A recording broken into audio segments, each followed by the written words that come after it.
আজকে আমি এসেছি সৈকত অ্যাগ্রো ফার্মের সবজি বাগানে। আপনারা দেখতে পাচ্ছেন একজন কৃষক বতুয়া শাক তুলছেন। খুব সুন্দর হয়েছে। পাশে বসে অন্যজন সেগুলো গুছিয়ে রাখছেন। এই রোজায় লাখ সবজি খুব পুষ্টিকর। খুব সুন্দর হয়েছে সবজি বাগান।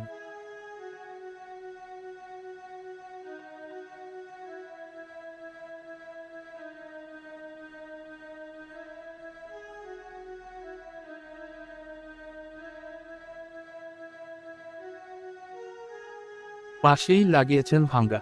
আপনারা দেখতে পাচ্ছেন কত সুন্দর লকলকে হয়েছে।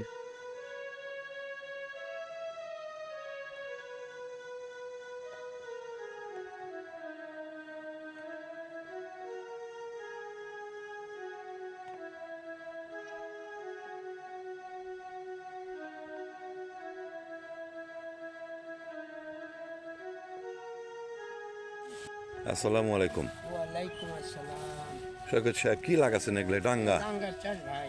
আহ, সেটা এটা তো শাক হিসেবে এবং ডাটা হিসাবে ডাঁটা হিসেবে ব্যবহার হয় না? হ্যাঁ হ্যাঁ, ডাটা হিসাবে ব্যবহার।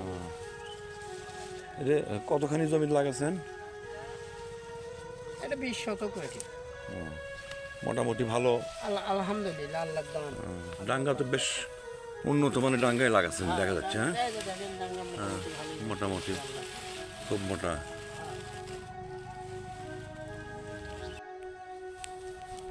তার পাশেই লাগিয়েছেন লাল শাক।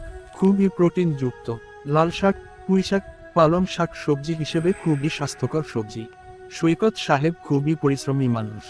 সকল প্রকার সবজি চাষ করে উনি খুবই লাভবান। রবি শস্য থেকে শুরু করে সব ধরনের সবজি চাষ করে উনি স্বাবলম্বী হয়েছেন।